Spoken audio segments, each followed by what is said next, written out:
morning, everybody.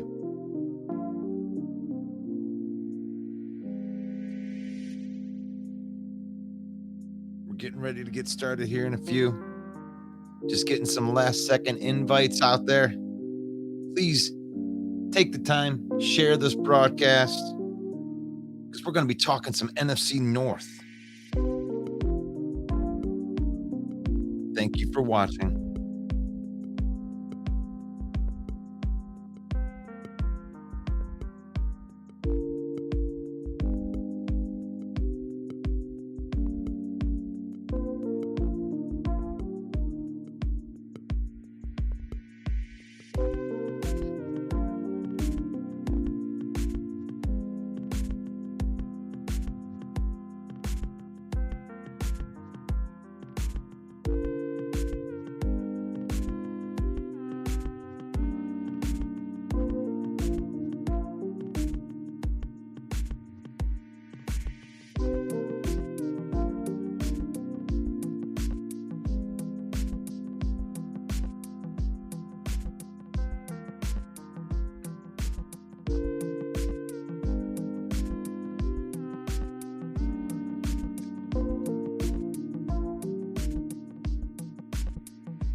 Yeah, let's do it. It's game week. Let's go, ladies and gentlemen. Welcome to NFC North Talk with your host, me, Russell Wayne. I'm here to talk about some football. I am so excited. We have been building and building and building this up for weeks and weeks and months and months and months. Everybody's got their draft picks. Everybody's got the whole training camp is all done. The fires are burning. Everybody's drinking their Kool-Aid. The Green Bay Packers are drinking the green Kool-Aid. The Lions are drinking the blue Kool-Aid, the purple Kool-Aid, the purple drink. The Vikings drinking maybe the Vikings aren't drinking the Kool-Aid as much because they don't believe in their team as much, but the Bears are drinking their Kool-Aid. So let's go. Let's talk some NFC North talk right here.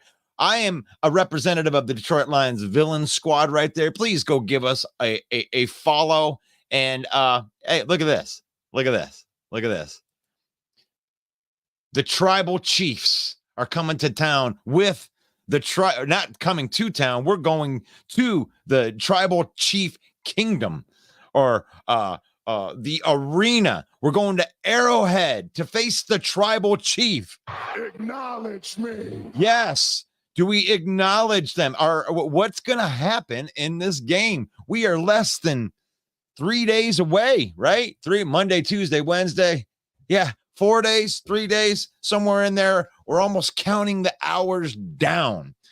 And the Lions get to go and play the Super Bowl champions in Arrowhead Stadium. Nobody's really giving them a chance. They're like 7-point underdogs in there. What do you think about the Lions? Are they just going to get all the Kool-Aid in the house, baby? Let's go in and say hello to everybody here that's on here so far. Detroit Fan Man, what's going on, brother? Thank you for joining the broadcast. Brian, for the Lions, what's the trade rumor on Bugs? Right off the bat, hitting that question. I don't even know. I don't know. He sent out some cryptic tweets, deleted all his media, Lions media. So I don't know. I don't want to speak out of, I don't want to just like talk out my ass and just pretend like I know something. I don't know anything on that. I like Isaiah Bugs. I think he's really good. I think he would be a trade piece too. We are very deep on the defensive line, on both the defensive tackle and the defensive ends and the pass rushers. So it wouldn't surprise me. I know that we've been looking for, some depth along that offensive line, maybe getting a wide receiver. Mike and I may talk about that a little bit with like the Mike Evans trade rumors and stuff like that, because that one seemed to gain a little more steam than the other bullshit ones that usually come through 3 times a week. Oh, we should trade for Chris Jones. Oh, we should trade for that. It's like, come on. How many of these actually build up any steam? But the Mike Evans thing did some weird stuff over the last couple days. But JJ, what's up? JJ, what's up, Chad? What's up, Chad? Oh, what's up, Sandy? Good morning. Germany in the house. What time is it over in Germany? That's awesome. We got people all over the world watching this program. Calvin's in the house. What's going on, Calvin? I know that he's a Lions fan. What's up, Billy? Billy, Bears 31, Packers 17. You really think you're going to score 31 points against the Pack? No, he don't. He's just trolling. What's up, bro? Oh, wow. You mentioned a Pack's name, and then boom, like materializing out of nowhere is Bill the Packer fan jumping on here. It's good to see you on here, man. Game week. I was surprised to see you live. For some reason, I was thinking it was Sunday. Then I realized, oh, wow, it's actually Monday. It's Labor Day, man. Happy Labor Day. Jump on with Russ for a while. Yeah, it's funny. It's like we put up so many posts onto our page and stuff. And this is, Bill the Packer fan right here. If you're a Packer fan and or a Packer head or whatever you want to call him right there, go to Bill the Packer fan, get your news, get your roster moves, breaking news, all that good stuff right there. He's our resident Packer fan here at the Main Event 365. And there he is in the flesh. He's right there. He's here. Rare. Come on in the mornings. It's rare. It is, but it is. I mean, I don't know if this is going to be a trend during the season, but I mean, there's a lot to talk about. Oh, yeah. I mean, week after week, this is the last week we don't have a game to talk about that's real. Yeah. Hey, I'm going to get that off of there because that's not, I mean, I don't know. I don't believe that. I think that the Pack is going to beat the Bears, and I'm not just saying that because you're here. I've been consistent with that. I don't think they've done enough. I don't Yeah. think so either. I mean, like they keep saying that, they got this in the bag, but like you're playing the same defense you haven't beat in the last 3 years. Like, come on, you know what I mean? Correct. So, main event Mike in the back. Yes. What's going on? Welcome to the program. That's right. What's up, Mike? What's up, guys? He turns off his camera. He's like, screw that. I ain't talking to Bill, the Packer fan. No, most people are scared, man. Most people are scared. That's all, man. It's all good. Especially Viking fans. They don't even appear on here anymore, do they? Jamez will come on here every once in a while. We got some Viking fans that are in the comments right there. What's the Bugs hysteria about? I mean, we didn't even talk about that this morning, Mike. When it came to the Isaiah Bugs, he put up some cryptic tweets over the last couple days, and nothing on the news where he's gotten traded. There's nothing that I've seen where he's going anywhere, but for some reason he was on Twitter and he put some cryptic tweets. Maybe he is on the move. That's the rumor, but I don't want to substantiate it here on this show because we very rarely. I mean, I have a theory. After reading the tweet over and over, trying to figure it out, he said things change, right? Things are going to change. Injuries happen. I think that he was not named a starter, and he was expecting to be a starter, and that's all he's tweeting about is that things will change. I'm still here. We're still going to be here. So I think he's saying, even though he's not going to start, he's going to be an integral part of the defensive line. That's just my opinion. It's very cryptic. It doesn't give us really any clues. But thanks for the comment, Calvin. It was something I was wondering about too. And it just caused a buzz. And it raises his profile a little bit too. Maybe he got some more Twitter followers out of that cryptic text. I don't know if you know this, but every Twitter follower and YouTube subscriber translates to $1 per year. So if you've got 1 million followers, that's 1 million a year you're making from advertisers. Gotcha. I mean, I know all about that business then. That's why we're in the business of talking football, and and there's so many people, there's so many fans of the NFL that like little dudes like us sitting on the sidelines that can just be fans of our team can actually make a living being fans of our team. How amazing is that? Yeah. I mean, that's it's America's dream. It's America's dream. Yeah. What's that? I said, and pot is legal. And pot is legal right there. I got to say, that's a pretty big can of Mountain Dew. Mike's going to be wired after that one, buddy. Woo!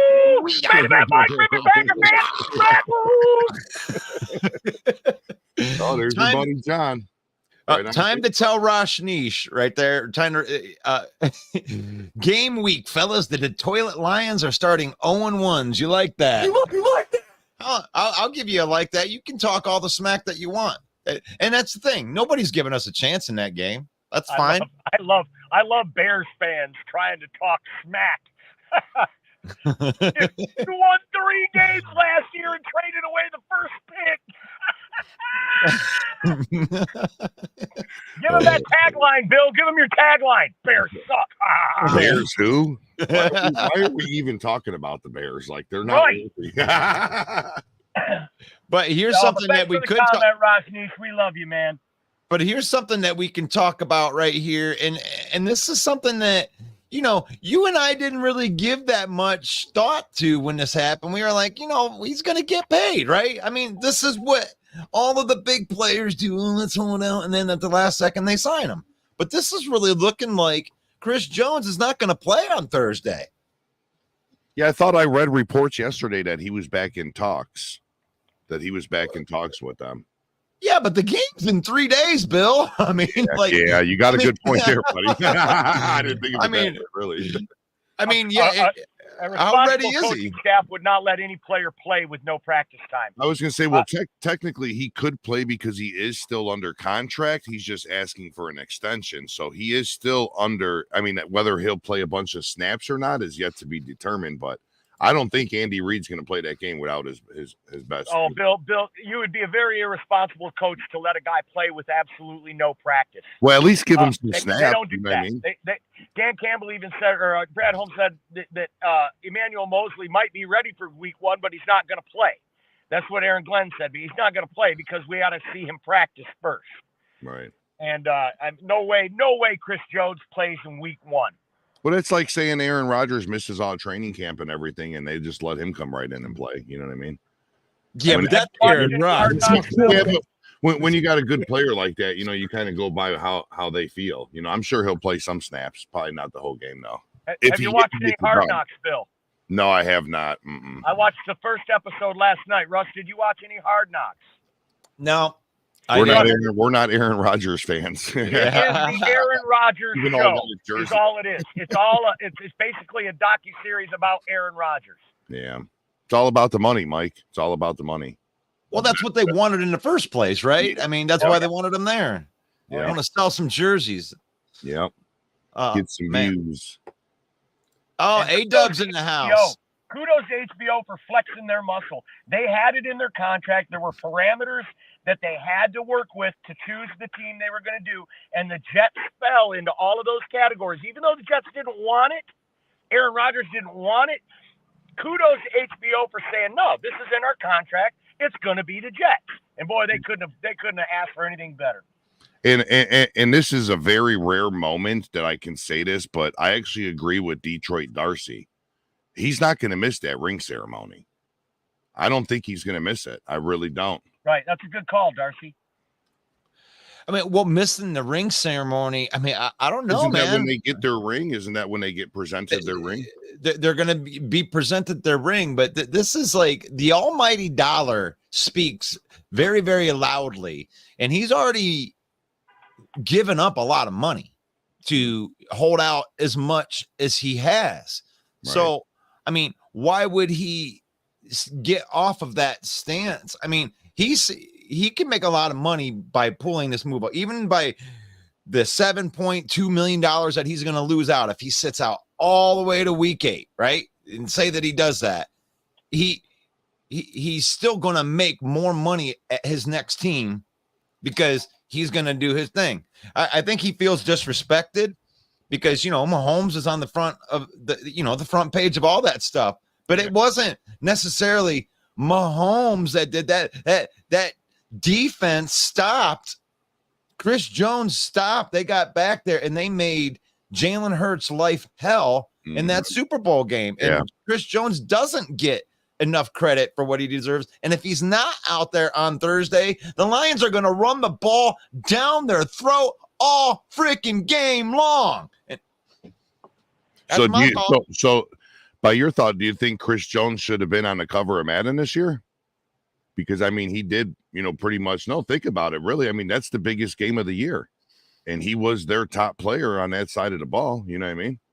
That's probably why he's so bitter, Well, I don't know about the Madden thing, well, but being paid, being the main guy and getting respected, he deserves to be the highest paid defensive tackle. He deserves to be the highest paid defensive tackle. A hell of a lot more than TJ Hawkinson deserves to be the highest paid tight end. Yeah, what's your guys' thoughts on that? Being Lion fans, I'd like to hear that.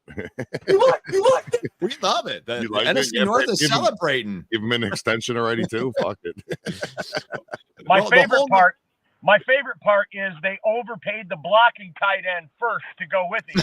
That's my favorite part. And then they're going to put $35 million into Justin Jefferson. Then you got $50 million involved into your skill positions, and none of them throw the football.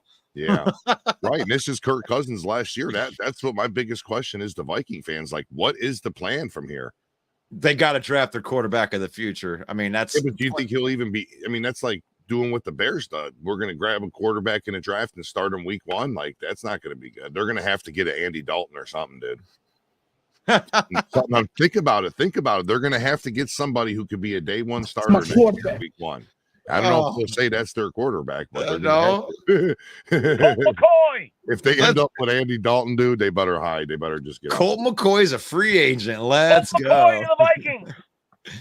Oh, we got some Pack fans in here. I love it.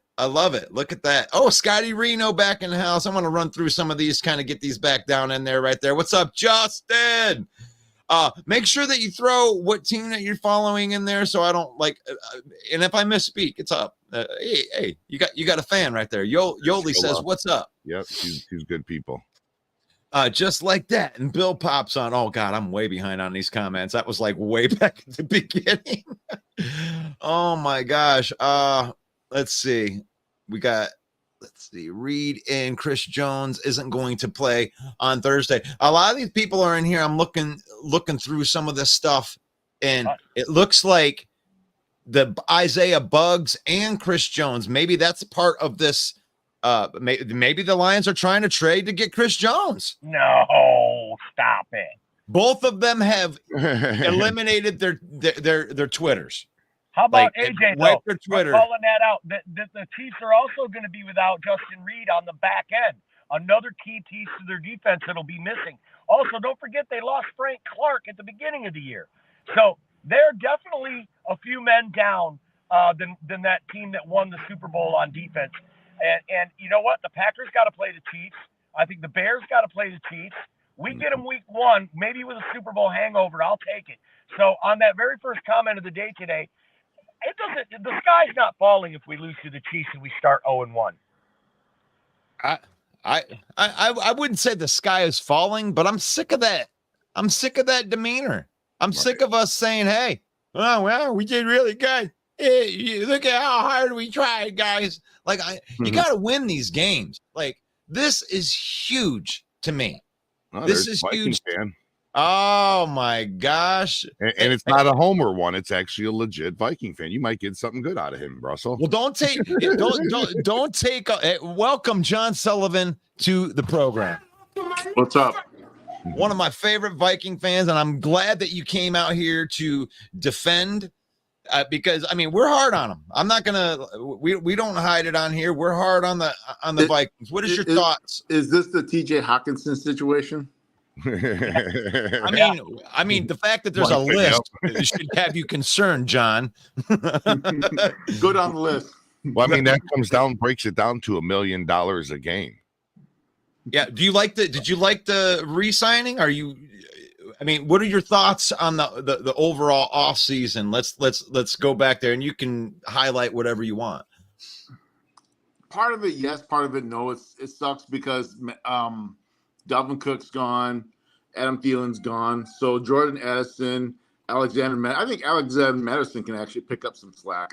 He's not going to be as elusive as Dalvin Cook was, but he's gonna get some yards. He's gonna get some carries. He's gonna push the load. Jordan Addison's a kind of a question mark right there, so that's kind of a concern right there. What else is there? The TJ Hockenson sign. I think it's good that we got him, but we overpaid. We overpaid for that, so that's definitely not good considering that we have Justin Jefferson's contract coming up. So that's going to be a fortune right there too. So salary cap's not going to look good after next season. So.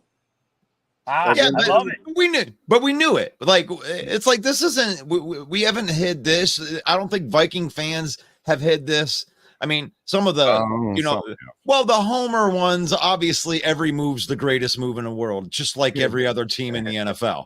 Oh, wow. All of my undrafted free agents are going to be superstars. Like, yeah, that signed every NFL team that thinks they're going to, except maybe Arizona. Arizona going to make a little bit more sense if Kirk Cousins doesn't return next season. And I've been saying for the past 2 seasons, I'm hoping he's gone. Maybe they're going to cut him and they restructure his contracts. I'm just like, shit. Yeah, so what do you guys think out there in the football land right there? What did you guys think of the TJ Hockenson extension? Did they overpay?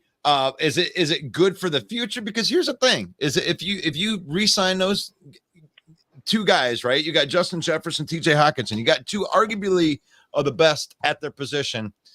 So but you can't have a franchise quarterback that you're paying $40 million to on top of that. You're going to have to pick a rookie quarterback to go with that. And if you find one, you might not be in that bad a shape. You're like in a couple of years, and you got to run offense this year. How good can your offense be? I don't know. I'm not buying into it, but I may be here week 4 going, I'm sorry, guys, Viking fans. I got it wrong. I might be there, but I don't think so. I don't think so. I might have some people call me a fair weather Viking fan. So, I mean, I'm a root for them. I hope they be successful, but it's what you see in front of you kind of makes you scratch your head. Even though I don't have any hair. But Main event, Mike, go ahead. I want to give kudos to John for not being a homer and coming right out here and saying that you overpaid. You overpaid. You took the 10th best tight end in the league and gave him the number 1 tight end money. And you overpaid, and I appreciate you coming out being transparent about that. One thing's for sure, with that defense you got, you better hold on to your skill position players because you're going to need to score 40 to win. Okay, so I'm kind of confused. Okay, so the Hockenson deal was $17 million a year, correct? He's the highest paid tight end, right? 4 or 5 days later, and it still has it at $4 million. Now, did they convert a bunch of money over or something? Like, right. Well, I mean, it's average this year because it's telling me it's 4.9. But the one thing by looking on here today that actually stuck out to me, that really stuck out, how the hell did you cut Adam Thielen and eat $13 million in dead cap? Why wouldn't you have just kept him another year? His dead cap is 13.6. You might as well kept him. Rip the Band-Aid off. They wanted to go to they wanted to turn to the draft to pick up receivers. So just eat 13 mil? You might as well just paid him for that last year. We got Jamez, the Skull Ambassador, is in the back room. Welcome to the program, Jamez. I didn't know they stacked shit that high. What's going on, crew? You like that? Oh, that was great. I forgot that Bill has drops too. So we had say hello to my little friend, and I didn't know they stacked shit that high. Came in at the same time. How good is that? Hey, that was on point. Man, it's like we're getting warmed up. Hey, Mike, why don't you go ahead and promote the smack talking event that we have tonight real quick. NFC North open mic every Monday night at 7 p.m. Eastern Time, broadcasting live into Facebook. All 4 fan bases, they're there getting ripped to shreds by Main Event Mike. Leave your thin skin at the door. Leave your feelings at the door because they're going to get hurt every Monday night. And you know what? This is the last night before we have actual football talk. Right now, we can only hypothetically rip on the Vikings. After tonight, we will be able to legitimately rip on the Vikings. So join us every Monday at 7 p.m. You need to worry about after Sunday. After Sunday, you guys gonna have to start walking some of this stuff back. You worry about Kansas City. We're going to worry about us. Pirates, my friend. Hey, with that TJ Hock, hey, with TJ Hock, Bill, I think why they say that because I think they converted. So you just got to knock $5 million off. He's still gonna get the $17 million a year. It's just that. If you want to be a Vikings fan that's kind of desperate, you can technically say he's not the highest paid, technically. But to be honest, man, that market is going to reset. This is the thing I think about it. Now, I believe before his 4 years is up, there's going to be another tight end that's probably the highest paid. The thing about it is, and I expect guys like Sam Laporta, Musgrave, and them guys to come up, but I expected, man, to ask those kind of guys to have Hockenson type impact right away or within the first couple of years, man. That's a hard ask, man. And people say, oh, well, he didn't get 1,000 yards yet. He didn't even get 1,000 yards, man. 914 yards. We got to take some of that away from when he played with the Lions, but that's pretty good, damn good for a tight end. I mean, to me, he definitely doesn't deserve the top tight end money, even though I believe right now he is top 5. When was the last time a Vikings tight end had over 1,000 yards? I'm trying to scratch my head on that one. Shit, I couldn't even. Probably Rudolph when he was in his prime, or Steve Jordan. I'm trying to scratch my head on that one. All right. So now we have Stevens in the back, but I gotta set up Steven right here. Steven, this is not our Monday night, so I don't want to ask you to dial back, but just be gentle when you come in here because I know you got some shit to say. He's and smiling welcome too. to the program. Welcome to the program, Steven. How you guys doing? Oh, we're doing fantastic. It's a football week. What are we gonna do? I'm just so happy to have football back. We're just listening to Jamez backpedal a little bit about hockey. Oh yeah. I don't have to backpedal. Hey, the way he backpedals, I want him to go through a training camp with the Detroit Lions. I know he'll make it. What I noticed though, the only people that are up in roar, when I looked at the national fan base, when I looked at the national comments, the only people that are salty, I didn't see any other national teams saying anything bad about the contract. Only Lions fans. Only Lions fans. You think the Lions fans are just bitter because they don't have them no more? Is that what it is? No, not because they don't have them no more. I think some of them used to be TJ Hawkinson's #1 goddamn fan. That's what I think. It's not that because they did good without him. I mean, Bill's here. Hey, Bill, how did you like that trade? Or not trade? How'd you like that extension? I thought they got robbed without a gun. Okay, so there's two fan bases, and that's just on this program. I'm sure that we could find a Bear fan that thinks it's a shitty trade. His own fan base, says that they, overpaid. So, I mean, $17 million. When you absolutely have to have 8 yards, TJ Hawkinson will get you 5. So I guess that's worth $17 million. And you know what? We never liked TJ when he was on this team. We were like, right? He had so many key drops. He was injured all the time. I never saw that when he was in Detroit. No way. The only thing I'll say is he's getting Travis Kelce money, George Kittle money. I mean, those guys have proven themselves. I mean, not to say that TJ Hawkinson can't prove himself, but I think he needed one more year to really say, hey, I'm worth it. And you basically I'm gonna jump back so somebody else could get on. I see the lobby getting pretty full. All right, guys. People pulling up. I'm gonna hop off. I'm gonna deal with my kids. You gave him $17 million for 2,500 career yards. When you put it that way, ooh. Yeah. Welcome. Does he even have double-digit touchdowns? No, I gotta say though, Jamez, you did have the best take on it that I heard so far, and you put it out there in one of the chats or something. You said, "Yeah, I would have liked the number to be lower. I wish that contract would have been lower." But the important thing is we've got him here now 4 years. We've got an elite tight end on the team for 4 years, and your team does always find a way to get out of cap hell. So I thought that was a really good take. Hey, at least you've got a top-flight tight end. That's one position y'all don't have to worry about. And, you'd like the number to be lower, but you did what you had to do to get him locked down for 4 years, so kudos to that. Well, not hey, and Mike, one thing I'll add to that is I don't know if you guys are familiar with Dustin Baker. He's a Vikings guy. He's one of those 50-50 guys. One day he says some shit that sounds real good. One day he says some shit that sounds like bullshit. But he put the numbers together. Now, if we take Kirk Cousins off this roster, let's say Kirk Cousins is the odd man out, which we think which are already pretty much saying. But now that our cap is going to be fucked. Now the situation is going to be fucked for that year, the next year. But the year after, we'll have all three of those guys locked in. They'll only be taking 27% of the cap. That leaves 73% of the cap to still fill out that roster, man. You put a damn good roster together with that. But aren't you really giving up on this year in a way? And shit, not from my book. Not if you still. I think we still got a competitive team. Now, if you're saying giving up on Super Bowl aspirations, I'll give it to you. But giving up on the year as far as we're just going to lay down and we're in the Caleb Williams sweepstakes, I don't see that at all. But if you're not in the Super Bowl, if you're not in it to chase the Super Bowl, then isn't your season a waste? You're always in it to chase it, goddammit, but you got to be realistic about what you have. Oh, so why not tank? Channeling Ricky Bobby. If you're not first, you're last. Why not tank? Yes, why not tank? I'm a firm believer.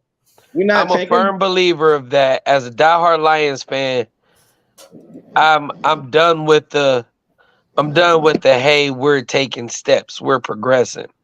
It's either we get there or we don't. Right. I'm to the point where you got to show me something. I'm not willing to say these are the same old Lions, but I'm not buying into no hype until we win a playoff game and we are firing on all cylinders. Wait a minute. When you win a playoff game, that means you progressed. Right. So, okay. So you said you're not for progression, or, it's just like we're taking steps, which is being progressive. making progress. I'm sorry. And that's understandable. That, I mean, when you think about, like, we can say we make progression, because we've sucked. We've sucked for years and years and years and years. And then finally we got Dan Campbell and Brad Holmes coming in here, making some smart looking from the outside savvy moves. We are favored to win the division for the first time in history. Yep. Like, I mean, we've never been. This is the Central. Yeah. I mean, this is not same old Lions. Same old Lions don't sweep the Packers. Same old Lions don't sweep the Bears. Same old Lions doesn't win on the road against playoff teams. Playoffs. Hey, they damn sure. Same old Lions. And I'm saying they damn sure don't fucking finish 8-2 after starting 1-6. Oh man, Bear fan Dan, I brought you in here and didn't even say anything to you yet, and I got A-Dub in the background, but I wanted to hear your thought on the TJ Hockenson. Oh, I got the wrong guy in there. Hold on a minute. Bear fan Dan, I got. What do you think of the TJ Hockenson extension? And you're a Bear fan, so you get to be the tiebreaker here. I don't know. He seems to be an all right player. But making an all right player the highest paid tight end in the history of the NFL. What do you think of that? Yeah. A little too paid. I don't know about that. Too much money. So basically all the fan bases are on the same page with this. Jamez, ain't nothing against the trade. It is what it is, but you got a guy. You have two great tight ends. I guess arguably best blocking tight end, best one of the best tight ends in the league. You got something that you can build around. You just ain't gonna be able to do it with Cousins. You gotta move through that. Definitely gonna have to find. Hey, I got something I want to ask. How are we considering Hockenson elite? Well, because his numbers put him. I'm not saying elite, top 10. He deserves. Don't we always refer to anybody that's top 5 at what they do as elite? Explain to me as elite. He's never put up 1,000-yard season. He's only been healthy one season, which was last season. And I think, if I'm not mistaken, he only has 8 career touchdowns. Wasn't he healthy for Detroit 19 and 20? No, he's never been.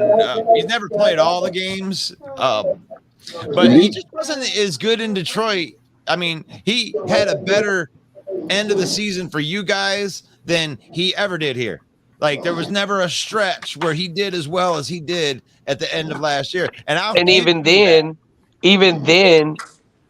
that finish last year with Minnesota, you still saw some inconsistencies. You saw careless drops. You saw missed blocking assignments. So let's see what we got in here. Just like Minneapolis, only way it's same old Lions is if they fail this upcoming season. That makes sense. I mean, of course, yes. We definitely need to put 2 seasons together in a row. John says that Bear Fan Dan represents Bears 3-15 season well with his reaction. LOL. 3-15? Wow. When did we play 18 games? Right. You trying to call somebody out for being smart, motherfucker. You added a whole extra goddamn game. Shut the fuck up. 350. Dang. Getting out here. Stephen Thomas 100% agree. They are buying into what they can be like Fields. Oh, he tries to throw the Bears in there with that. Welcome to the program, A-Dub. How you doing, brother?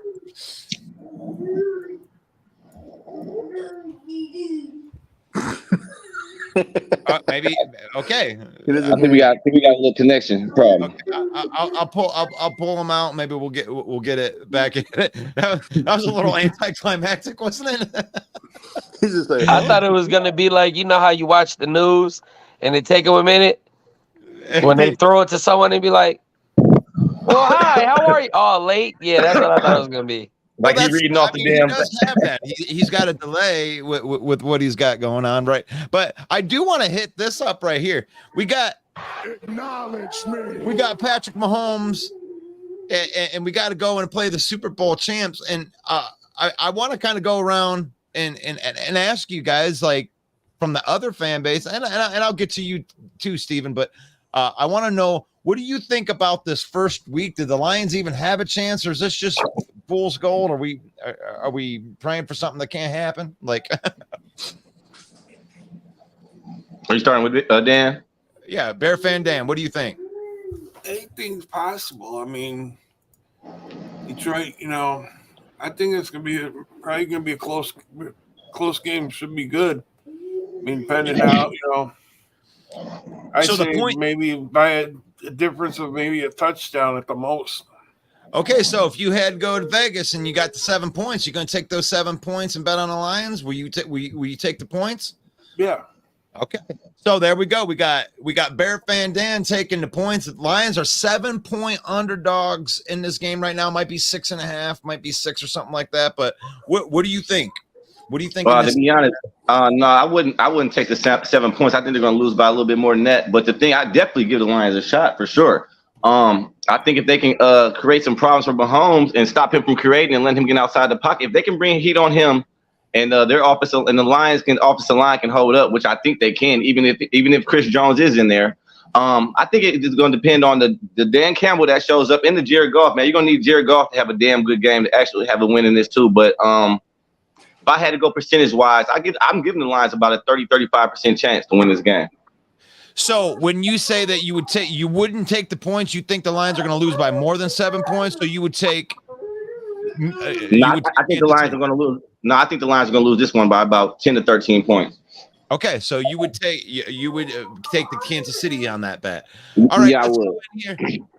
Let's get Steven in here. What do you think, Steven? Lion fan perspective. So I said this, and I'll go on record and say this. Yeah, we on record. Pat Mahomes can be touched in September. They start off slow. You look at what they lost. No Chris Jones, Orlando Browns down in Cincinnati now. They're pretty emotional ring ceremony. I'm going to go on record as saying I'm going to take the Lions with the because they're 6.5. But I'm also going to go on record and say we're going to leave Arrowhead 1-0. I like it. I haven't spoke too much about this game, but if they are who we think that they should be, he said last year on Hard Knocks, you got to be able to go out in them deep waters and swim. Well, they're Super Bowl champions. This is as deep as it gets. So if they are who we say we are, go out in deep waters and drown their ass. I'm taking the dub. There you go. There you go. You got Steven saying a dub right there. Now we got John Sullivan, the Viking fan. What do you think? Lions versus Chiefs opening night in Arrowhead, 7-point underdogs. I think it's a 50-50 chance. I think the Chiefs might be in the Super Bowl hangover, and they could possibly get beat. I think one thing Steve said, you have to get hands on Pat Mahomes in September. They start off slow, which is true, but also get Travis Kelce out of rhythm. Get him out of rhythm. Make sure that, make sure he's reroute him. Make sure he's not in rhythm. If you get him out of rhythm and get pressure on Pat Mahomes, yeah, you guys can take that week 1, take that W. So I love it. I love it. Possible. I'm gonna chime in here because I got a couple new guests. Did I lose myself? Okay. No. I want to chime in here because I love what Steven alluded to right there is the fact they got 2 new tackles. I mean, this isn't the team that protected Pat Mahomes last year. They got new pieces, and the Lions have a ferocious, deep defensive line, and they are going to get after him all day. And if they don't have Chris Jones, I think that the Lions are going to shock the world, and they are going to, I mean, I'm talking shock, win by double digits against Kansas City. They don't put Chris Jones out there because they're going to keep him off the sideline. If you don't have Chris Jones, I'm running the ball right off of Frank Ragnow in between him and Jonah Jackson, or on that left side, on the Taylor Decker side, and I am going to run the ball down your throat until you stop me. And I'm going to keep Mahomes on the frickin' sideline. That's my take on it right there. And now we have a dub in the house. Hopefully we got a little bit better right here. But Lions versus the Kansas City Chiefs, opening night in Arrowhead, 7-point underdogs. Your thoughts?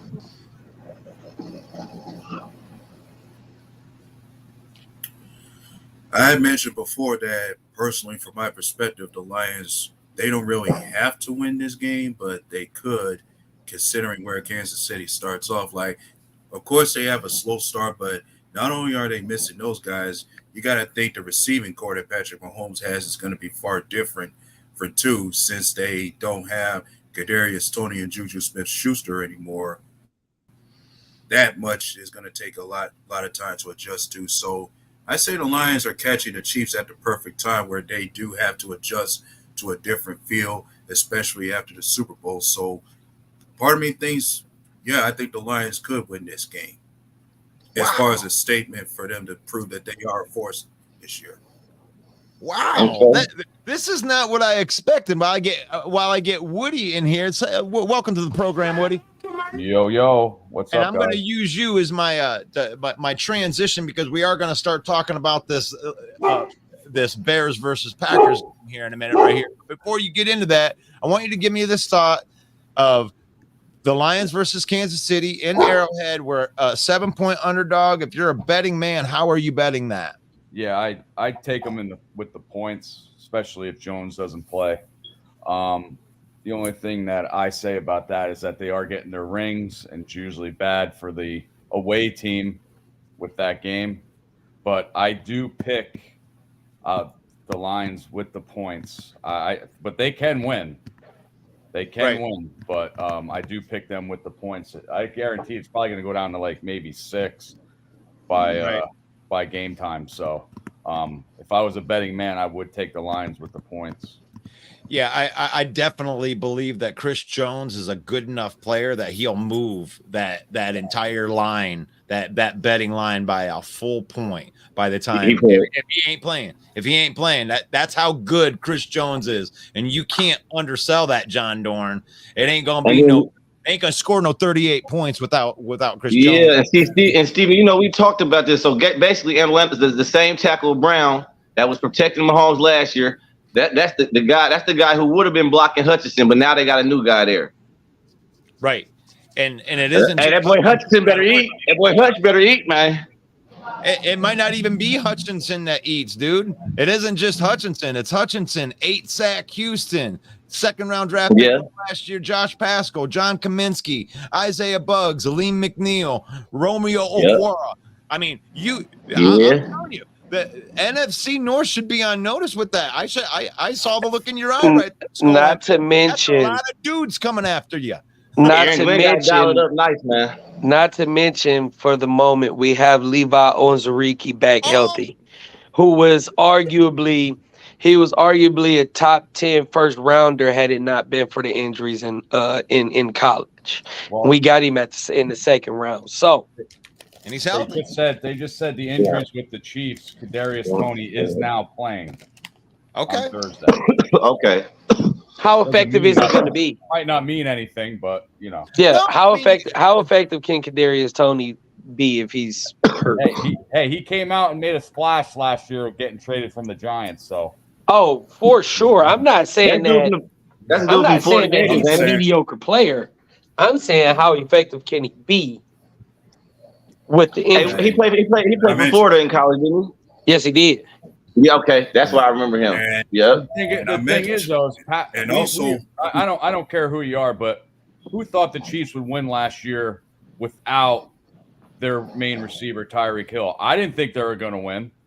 I was like, no, there's no way they're going to go back to the Super Bowl, and they came back. Like I said yesterday on the show, Patrick Mahomes reminds me of Tom Brady. He makes their receivers better on what they have on their team. Well, and it's just okay, so to answer that, Kadarius Toney is he's no slouch. Juju Smith-Schuster, he's no slouch. Now, what he was able to do with Marquez Valdez-Scantling, okay, now I'm gonna give him some credit for that. He made him look viable, but let's not forget, he still has the best tight end in the game. So we can't act like he has nothing in the cupboard as bare. Oh, for Hey, sure. no, I'm with you on that, Steve. This is the thing. This is the main thing about this matchup that I'm thinking about because, last year, even since he got into the league, really, bro, we've seen that he's figured out ways to crack that code. Just like last year, Philly, we all know that Philly defense was stacked last year. They were pretty nasty, bro, and they couldn't even find a way to get one sack off that dude. Not even one. You know what I'm saying? Even on a somewhat hobbled leg, he still managed a way to figure that out. That's why I said I think if the Lions can find a way to affect him, that's how you beat KC nowadays, man. Yeah, you gotta. It starts with him. It starts with Pat Mahomes. You got to keep him in the pocket as much as you can, and you got to have defensive backs that can cover for 5, 6, 7 seconds, or else he's going to eat you alive outside the pocket. Those guys will get open. Kelsey will just catch a contested ball and throw the guy down on the ground and run and score a touchdown because he's that fast guy. as hell, Russell. And he's fast. He's in there just as fast as some of these wide receivers. Like the Lions have been atrocious against tight ends, which is the reason I think they drafted 6'4" Jack Campbell in the first round, is because he was the best coverage linebacker maybe in the last 5-6 years to come out of the draft as far as his ball skills, and then he's really, really good against the run. He's a throwback linebacker, and I think that they're going to task this rookie with being on. I think that he's going to be covering Travis Kelsey in this game. They're going to put a rookie on him, and I don't know how that's going to work, but I think they need to get pressure on him to make that work. But they have to give him some help. But he should be able to step up to that plate, Russell. You got to think something about sometimes with football players, bro. They just got a nose for some things, bro. And I've watched them, even though it was preseason. I watched them, bro. Some of these guys, they got an eye for the play. They can sniff this shit out before it even comes, bro. He was even getting the tackles with the guys. They already got him. He giving them that extra pop, putting them down, making sure you feel it. God, you ain't on the way on the ground yet. Here, have some of mine too. That's what you want to see in football players, bro. The dude's already going down. You still giving them a lick. Hey, I like this. I mean, do the Packers have the best defensive or the deepest defensive line? I don't even know about that. I don't think I'm not. Last year they did. I'm not so sure this year. I mean, hey, so here again, and if I got to take a stab in the dark, that's probably John Dorn. It is. So the exclamation points get that away. John Dorn he's a passionate fan. I wouldn't go on record as saying he's one of the smartest fans. Oh, he's just trying to agitate. That's all he does. Yeah, that's basically all he does. I like John Dorn too, but did you ever hear him say anything bad about Green Bay? No, never. I've never heard him say anything about Aaron Rodgers until he left. And remember, Aaron Rodgers was the best quarterback in the division last year, quote unquote, until he left. And now all of a sudden, they think he purposely threw games to get his way out of Green Bay. Oh, Jesus. That came from John Dorn. So now, not to mention, Jordan Love is going to pick up where Aaron Rodgers left off. So I say, is he going to do better than Aaron Rodgers' first season with the Packers?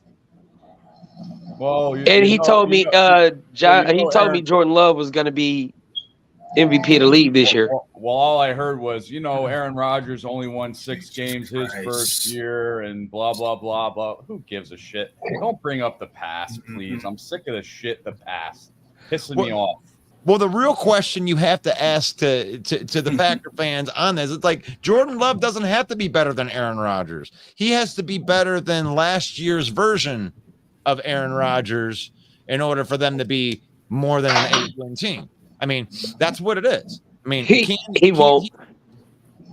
But Rodgers wasn't that good. Like from a statistic point of view, he wasn't really that good last year. And they got a little bit of a leg to stand on with that. But one of the reasons he wasn't good was also because your rookie wide receivers dropped more passes than anybody in the league. So yeah. Let me ask a quick question. You look around the wide receiver room, you need at least one veteran. You need at least somebody with some type of veteran leadership, correct? Same thing with the tight end. You want it. You want it. Their room is filled with first year, maybe a second year. So they have no veteran leadership on the offensive position. What are you going to have? Aaron Jones double as a wide receiver for leadership wise, he's good. I mean, you want to take that, A-Dub? Yeah, let's get A-Dub in here. He's got a little bit of a lag. Hold up. Give your thoughts. We're sitting here running your team through the mud.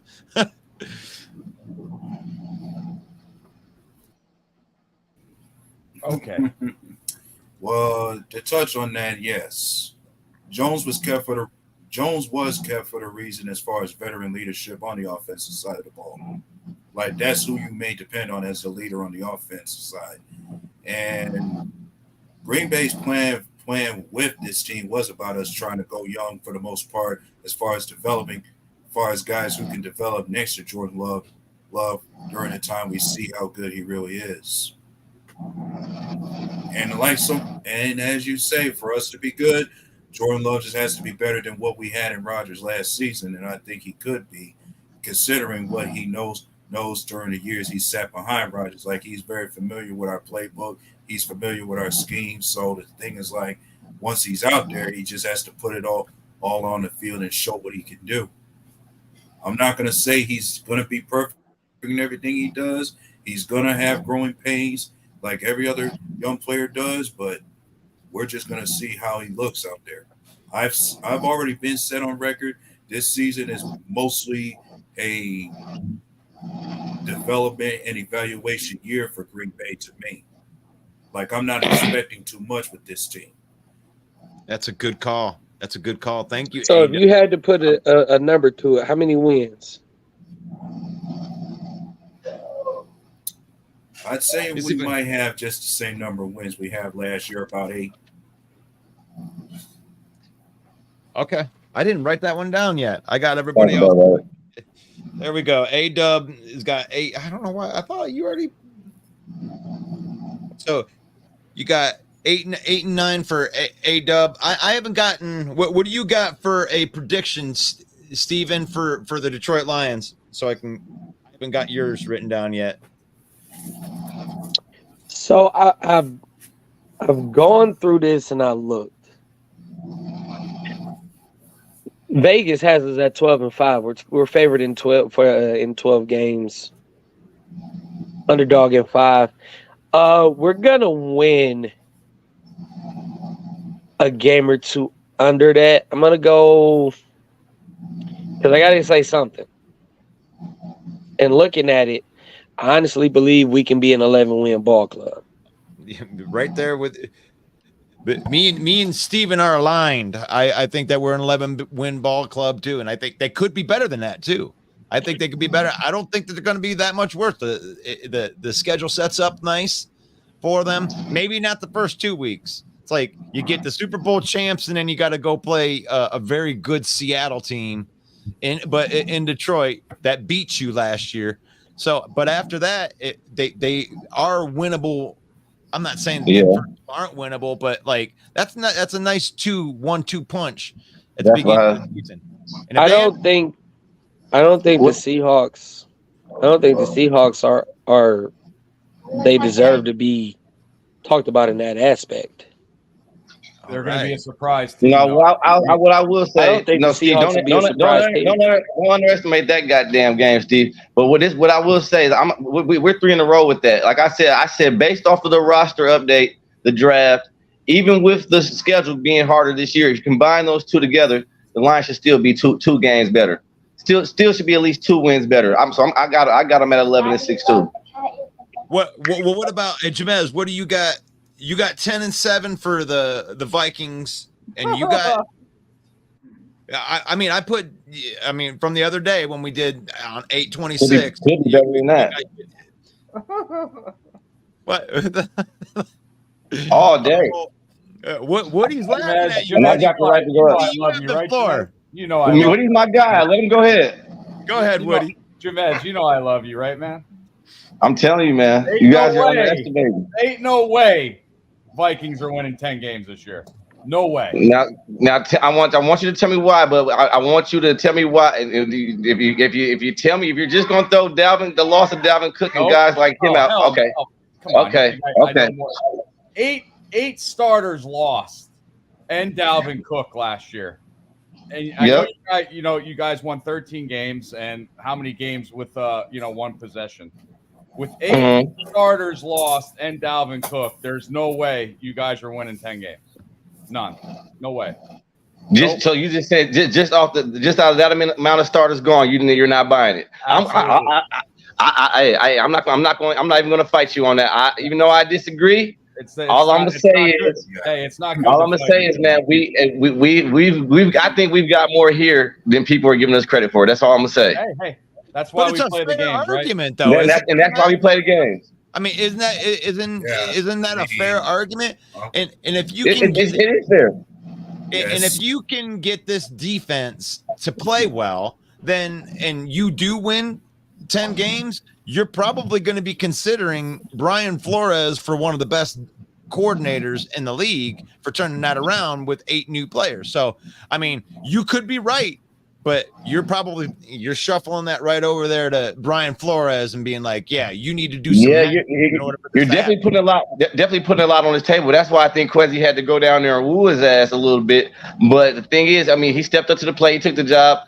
But the one train that you guys better get off of, and I'm putting it. Steven's gonna be the main person I'm at. Alexander Madison, man, he's gonna be he's not Dalvin Cook as far as level. We know he's not. There are different tier running backs, but as far as reliability and a muffler that can just pump game for game and between attacks, bro, he's gonna do his job, man. He's gonna. I'm giving him 1,000 all-purpose this year. Okay, so here's what I'm gonna say to that. To get back to what Woody said, it's not just about the fact that they lost 8 starters. It's the 8 starters that they lost. Kendricks was your defense last year. Name the factors we lost that's gonna hurt us next year. Kendrick. And I'll dissect that. You lost your best run stopping defensive tackle in Tomlinson. No, we didn't. Harrison Phillips was our best run stopping defensive tackle last year. He's still here. I just said Kendrick. Yeah, that's a hard loss. I got no pushback for that one. That's the worst loss of the offseason for me. You lost 10 sacks. Zadarius Smith, okay. And you lost 10. He was a 10.5 sack man. You replaced him with half a sack. You got to look at the upward trajectory now, Steve. Upward trajectory. I want to get. They signed Davenport off of potential ability, man. Hey, question. Okay, how much is Patrick Peterson a loss for you? I don't think much at all. But just not just because who we replaced him with as our cornerback one. I'm gonna tell y'all, John. I don't want to make it seem like I'm hating on him because if y'all go look back at the files, I was talking shit about him half the season last year. Patrick Peterson, and I can't take the 5 interceptions away from him, but dude, he got baked a lot last year. He just doesn't have the speed that he once has, man. He used to be elite. He doesn't have that speed no more, man. He just doesn't, bro. He gets back when he has to deal with a fast wide receiver when he's younger or established wide receiver that he can't cover, man. He just passed his prime for the money that he was going to be asking $10 million plus a year. It just didn't make sense, man. We got Byron Murphy, a younger guy, to step in. But we still got to rely on that other guy had to step up on the other side. I'll admit we're not deep at corner either. We're not deep there. But I believe for the start at our starting corners, we're decent now, and we're not going to miss a beat on corner production from last year. I don't believe so. Well, I mean, I'm just not missing Patrick Peterson. I'm just throwing this out there, and this is real. From last year, his grade was an 80.7. That's not good. That's top 10. That's borderline elite. I get that, Russell. But how much do those plug and play interceptions affect that? Coverage, bro, like 82.5 in coverage. That's stellar coverage. He may have got cooked on a couple of plays, but it's not reflecting in what PFF is saying. It's when he's getting cooked, Russell. And you got to, and then the interceptions play to how high that grade is too, bro. Just think about the one Josh Allen threw him. There's a couple where he just ended up like that, bro. Me, you, or Steven could have made that play, bro. How badly thrown that ball. He walked into that. He had about 3 of them like that. That's what I'm saying. Because that's all I'm saying, man. He allowed a 66.8% passer rating against. I mean, I'm not trying to, undersell what you're saying, and maybe your young players can be good, but they have to be that good. Like they have to at least match that. They have to at least match that. At least match that. Which player that you have you think Byron Murphy's going to have his best career year? And then match that for this year? I don't even think Byron can match that. I think he can. I think he can. Byron Murphy once had his man coverage in the 90s, man, for man coverage. And for the way Flores' scheme is set up, for him to get a lot of guys one-on-one, because you got to think, just off the situation that we're in, he's going to be getting the main guy pretty much every time when they're in a situation where we're playing a guy where there's a clear number one wide receiver we're going against. I would like to think 90% of the time he's going to be on that guy. So you think Madison can last the whole game? You mean as far as without getting hurt? What you mean? Well, I mean, like the same drive, like the same mentality through the whole game. Can you think he can do that the whole game? Hey, Woody, yes, I do. And not only do I believe, but it's not just that. He better be able to, with the way he's been talking about, with the way he's been talking to the media, Woody. I'm just going to give you a quote. I'm just going to quote you on some of the shit he said. He said he's been waiting for this opportunity. The way he talked about it, he said he's been waiting for this opportunity his whole life. He can't wait to prove the world wrong. And the way he's speaking on is as if, hey, this is a blessing in disguise for him, and that he might have damn near been behind the scene undercut. He was probably on the train to get Cook up out of here, man. Don't pay him. I'm only going to take you only got to give me $3.5 million. That's all he's making this year, bro. $3.5 million. So you got to think if he can live up to the shit he's saying for that kind of money, hey, he's gonna have a leg to stand on, man. And I'm looking at Byron Murphy. His best year in coverage was 64. And that's good, man. Like I'm not taking anything away from the fact that it wasn't that much. But when Patrick's putting up an 80, that's substantially better than. I mean, I don't know how many plays you can take out because I don't live and die by PFF, but it's definitely good enough gauge to tell you, if players. They definitely they grade you on everything. They grade you on everything, and I think that the Vikings. You got to think this was his second year with us. I think they're factoring both things in, and I think the way they're looking towards the team, or just on the defense. Let's say not even the team, the defense side of the ball, bro. I think they're trying to get a younger in a lot of aspects, bro, and they understood. I think they respected even what he brought to the table last year. It just for the price tag. And for the way the team was going, and just for the money situation that we're in, just for we gotta get Hawkinson the highest paid. We got Jefferson down the pipe. You gotta think that just the money's getting thin, guys. So you know what I'm saying? You guys don't have nothing to worry about. Like, the money's getting thin. I think you guys are straight. I mean, you guys got a for a little while. Yeah.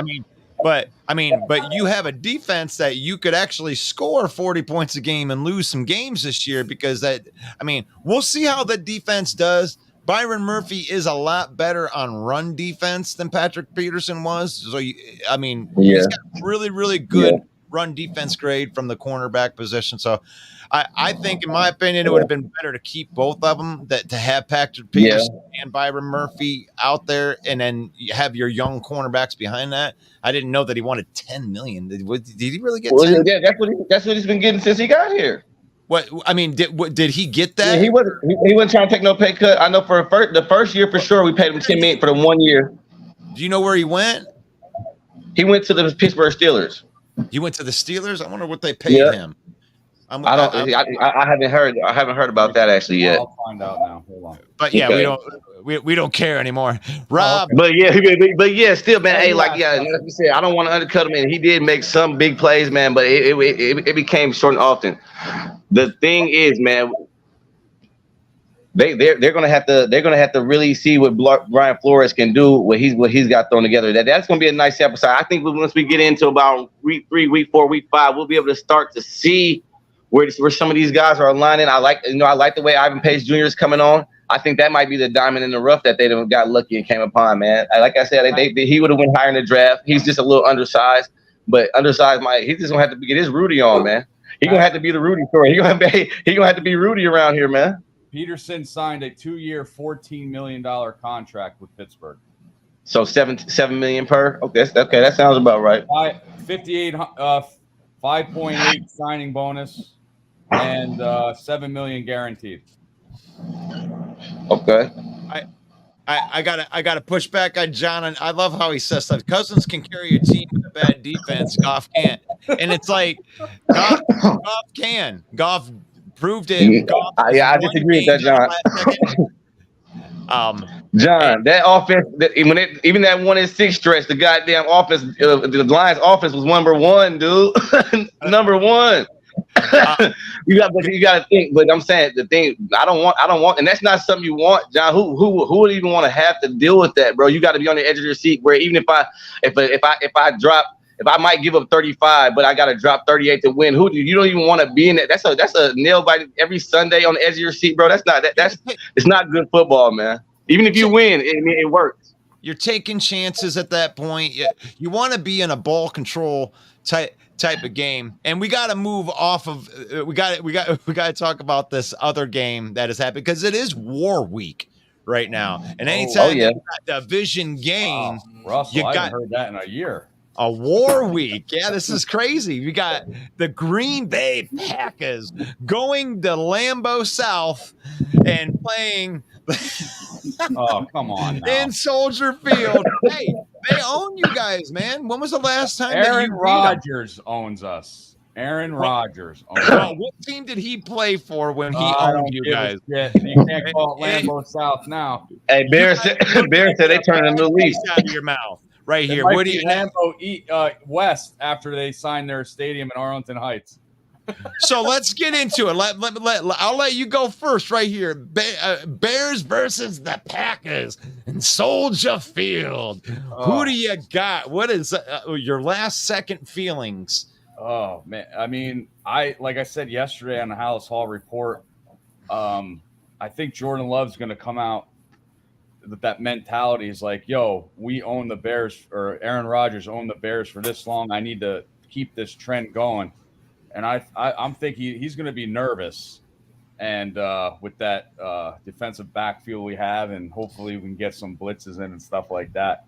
I say we're going to split. I say the Bears are going to win by 3 this week. That's my call, but I think we're going to lose in Green Bay the last game of the year. But it depends on if Justin Fields, he has a lot of stuff to prove. He has to come out and throw the ball. I think he's going to come out and throw the ball. That's just my take. And it just depends on if we get into our defensive line gets in on Jordan Love. So low scoring, high scoring. Where do you think this affair is going? I say like 27-24. Okay, I like that. So let's get the opposite fan take right here. A-Dub, you guys are going down there. Ownership of the Bears, is it in jeopardy? Week 1. Considering what I'm looking at with Jordan Love, it could be. I felt like personally, this could be the year where the Bears could get us, since we're making a transition to a new QB. But I even said with this game, much about it will be determined about how do the Bears match up with Green Bay in the trenches as far as our offensive line versus their front seven and vice versa. Like that matchup could make much of a difference in this game. But I got the same kind of score Woody has, like a 27-24 score, but I think it could be in favor of Green Bay. I like that. I like that. Only because I felt like Green Bay could. There are certain areas that Green Bay just might seem to be better than the Bears in, and I'm thinking one of those areas is better with the offensive line as well as the defensive front. Perhaps they may have better line. I think their linebackers could be better with the addition of TJ Edwards and Jermaine Edmonds, but I feel like our defensive front with Rashawn Gary, Kenny Clark, and Devontae Wyatt, and them other guys in Preston, they may hold up just as much to be just as good. I agree with that take right there. What do you think, Skull Ambassador? We're outside people. What do you think about the room game? It's great that I just got to hear both of their sides, and that's an interesting take from Woody. I haven't heard that one yet because that is probably what Jordan Love's mentality is like. Damn, I do got to keep this rolling, and you know what I'm saying. This Packers are expecting this of me, but I think it's interesting on both sides. And I ain't gonna lie, I gave my take the other day. I actually got the Bears taking this week 1 game. I ain't gonna lie, I got them taking this one in a close one. I got it a little bit lower scoring, somewhere around like a 21-17 type of game. If I'm the Bears, and you know, knowing this, if you got to be honest about this is really, even though he had the little time where he played this one start when Rodgers was down versus Kansas City, where they ended up losing by a little bit. This is really his debut, man. He's really, potentially a rookie right here.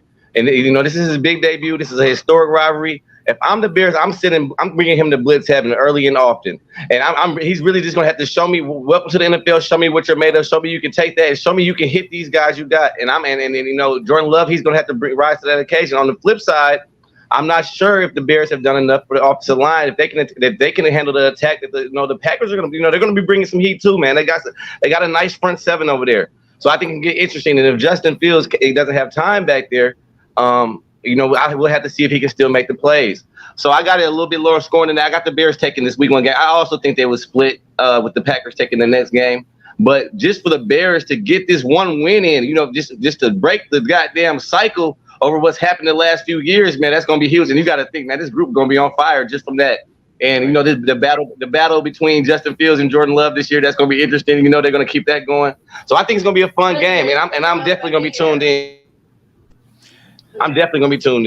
I love that take. I love that take right there. So we got a Bear. So when I was looking at this game, like I do think that the Chicago Bears being in Soldier Field, that is going to be a factor, but the losses on the offensive line, like I want to see if LaFleur has control of this team or Jordan Love has control of this team, because alluding to Woody's point, LaFleur should take Love's feelings right out of that, and they should run the football at your asses all day long until you stop them before Jordan starts slinging the ball all over the place. And if they do that, I think they're going to beat the Bears by double digits.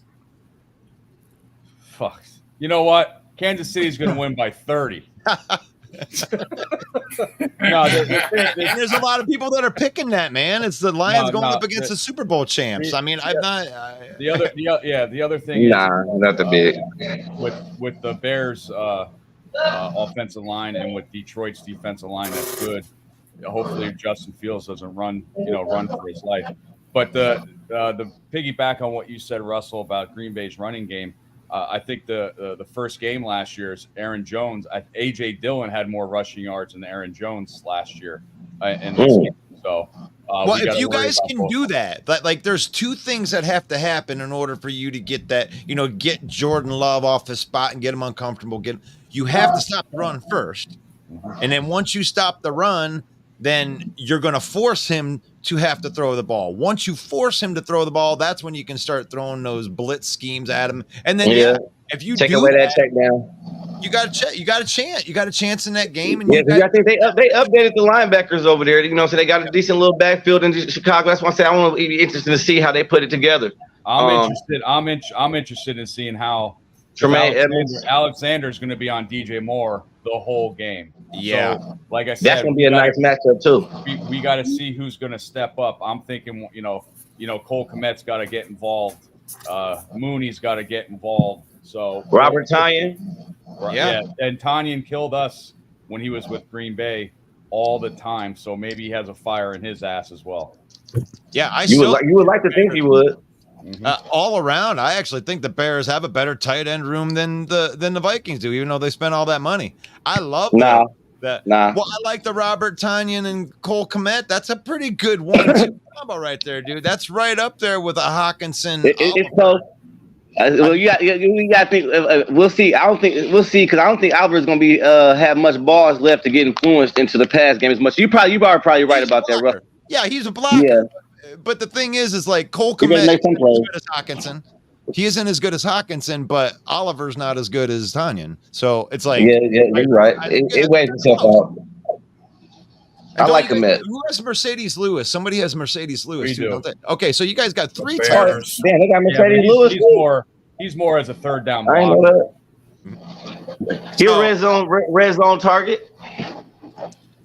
So Vikings by 10. Oh, we might as well get into the Vikings right there. I mean, we had the war week. We've laid the chips for the war week. You got the Minnesota Vikings going to play the Tampa Bay Buccaneers, right? Am I right or wrong? Yeah, that's correct. They're coming to Minnesota. I would hope that. Yeah, I would like to agree with that. By 10 sounds about right. I would hope that we would at least for sure win, but I would hope it would for sure at least be by 10 by damn near Mayfield and what he's coming in here with. Especially looks like Mike Evans is not a happy camper. If there's no Mike Evans there, he really doesn't have what he got, Godwin and a couple other little pieces. They shouldn't have too much. They got a couple pieces on that defense still, but. That should be a win. I agree with They got Godwin's $20 million ass right there. That's why they won't pay him. That's why they said Mike Evans. Goddamn it, there ain't much left for you. We can't pay all you guys. Minnesota. I say Minnesota is going to win more than 10. I would hope so. Tampa Bay 43, Vikings 28. Tampa Bay ain't gonna score 43 points against anybody this year. Yeah, no, but I ain't gonna lie. Yeah, I want to win that one by about 20. I ain't gonna lie. No. Yeah, the resurgence of Baker. I want to. I ain't saying it's gonna happen. I want to win that one by about 3 scores. If Tampa scores 43, Baker Mayfield at least 13. That player of the game, and which I cannot see him scoring 43 points. No way. You know, Vikings, you know, in Vikings fashion, we'll probably get the dub, but Mayfield has the fucking game of his career. Mayfield has the best game of his career, probably. Oh, I feel bad, man. I'm sorry, Goat. Bill actually invited all these guys on my program in the beginning. I didn't even realize I didn't drop the link in there. We've been talking the whole time right there, so I'm dropping the link. I said that too in the comments. I was getting ignored. I'm sorry. I'm like, oh my gosh. That's all right. I make mistakes. Russell, I'm a very emotional person, and when you didn't answer me with the link, I was upset. Seriously, I had a private message, Bill. I don't know. I might unsubscribe. Well, that's your choice, man. I guess not. I didn't even realize. I'm thinking like Bill came right in because Bill is he's part owner of our StreamYard here. We share this thing all together, and you do as well. Yep. So when he put all the people in, I guess I just in my mind I already did it. Like I already pushed it through, and I'm just like, drop the link. I'm sorry. All right, Goat Mike Hooping is in the house right there. Let me see. Let me get him in here. Welcome to the program, Goat Mike. Salute. What's going on here? Well, we talking football like we do every single morning. So how are you doing? Are you I don't know, who are you a fan of, Goat Mike? Well, I'm using my backup phone, so the avatar is off. But I'm a diehard Packers fan. Okay. I actually don't like that. I actually don't like the ideas coming into this season. We need to put all of our look. I know y'all say put this guy and this guy over here, this guy over there, bro. Let's make all these teams throw the ball to the left or the right. I'm all about putting your best defenders all in the middle of the floor. I'll put Rashawn Gary in the middle. I'll put Clark in the middle, Smith in the middle, Jair in the middle, Douglas, Quay. I put all my best defenders on the inside. And I'm making everybody beat me on the outside. I'm baiting Fields to throw the ball over the top. If he does that, that's totally fine, because I don't believe he'll have the time. I believe Rashawn Gary, Smith, and Clark has the pressure to get up front and get back there. And that's the thing too. We don't have any good safeties, so that's why I say put all of your best guys in the middle to try to cut off that deep ball throw If it's got to go deep, it's got to go left or right. And on offense, we need to establish that run game. Moving that, the O-line needs to push forward and give Jones. I know Jones is quick already, but give him more space to just burst through the line. Same with AJ Dillon. I want to see a more creative offense. Don't just line dudes up. Have a motion offense. Have dudes crossing each other, going left, right. Watson can line up in the backfield. So can Jaden Reed. I didn't see one play where they put Reed in the backfield. Reed's a sneaky guy. He's quick. He's got great hands. You line him up back there. He's a threat. You got to find different offenses. Play backyard football, old school. I want to play old school football, both ways of the ball. Go ahead. Well, I think that they'll bring in Reed as he develops. I mean, he is a rookie, so they probably don't want to overload his plate right off the bat, especially when you got other guys like Dobbs and Watson and guys that can catch the ball. So let me ask you this, Mike. Now, last year, I want you to compare what you think Jordan Love's this year is going to be compared to Aaron Rodgers last year. I don't want to compare him to not MVP Rodgers, but can Jordan Love be better than last year's version of Aaron Rodgers? It could be better if two things happen. If the guys actually catch the passes, because last year we dropped a lot of passes. So this year, if our receivers actually catch the ball, I saw Musgrave drop a lot of passes already. I've seen Watson drop a couple of passes. If these guys can just catch the ball, that's the first thing. The second thing, can the O-line give him time? Now, I know the O-line gave him time in the preseason, but last year the Packers O-line wasn't that good in my eyes. So if the Packers O-line gives Jordan Love time and the guys catch the ball, those are the two things I'm worried about. I mean, our O-line is better than the Bears, but I'm talking about if we got to play 17 games, you know what I'm saying? Can the O-line hold up for that many games? That's a question mark for me. And then can the guys catch the ball? Watson, he's still dropping passes wide open. I just don't get it with him. He dropping passes. Our best catcher to me is Malik Heath. Malik Heath will take Dobbs' spot. Romeo Dobbs is going to be injured again. I hate to say it. I love the kid. He got great hands, but he's too injury prone. Malik Heath will take his spot in the starting role this season. I believe Dobbs. Say that, Mike. He's on my fantasy football team. I'm just being honest. This kid has showed me he showed me he can't stay healthy. Last year he missed like 10 games. This year he's already got some kind of leg injury or something. Bro, he stays hurt. Malik Heath will take his place. I'm telling you this. Hamstring. Hamstring. He stays hurt. Every time you look up, he plays 1 or 2 games, he's down. Malik Heath will take his spot. So if I was you, I'll put Malik Heath on that spot instead of Dobbs. Dobbs' spot gonna be taken this year. Don't forget about Wicks either. I mean, Wicks is not better than Malik Heath. Malik Heath actually attacks the ball. He attacks the ball. He blocks well. Man, that kid's special. So is he's a rookie? Is he undrafted? Yeah. Was he undrafted? Undrafted. Yeah. Nice. Yep, he's undrafted. Mm-hmm. You always love to find those late round guys. And welcome to the Undrafted program, free John. agent, yes.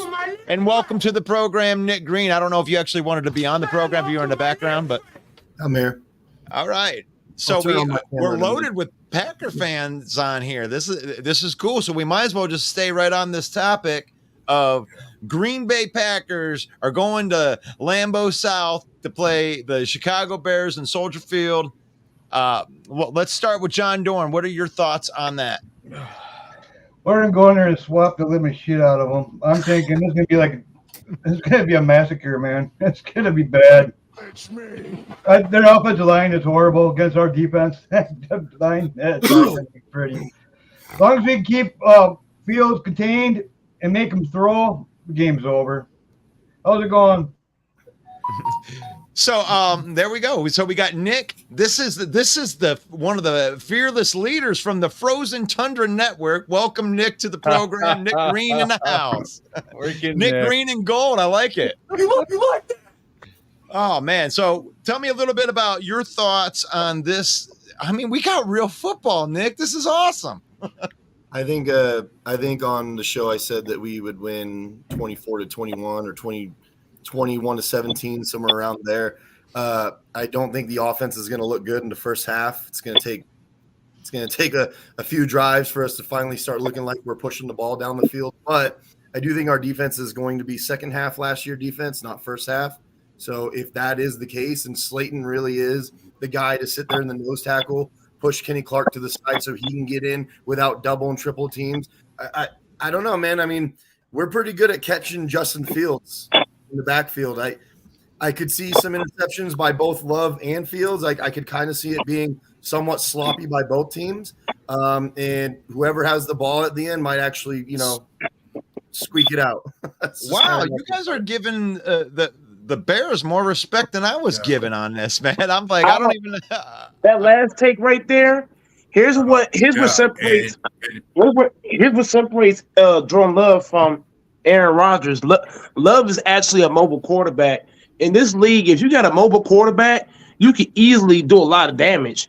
If you think about it, the Bears are probably thinking we could just play back on this guy and that guy, because you got to think Watson, Reed, and Dobbs. Well, if Dobbs get out there, if not, it'll be Malik Heath or whoever else is out there.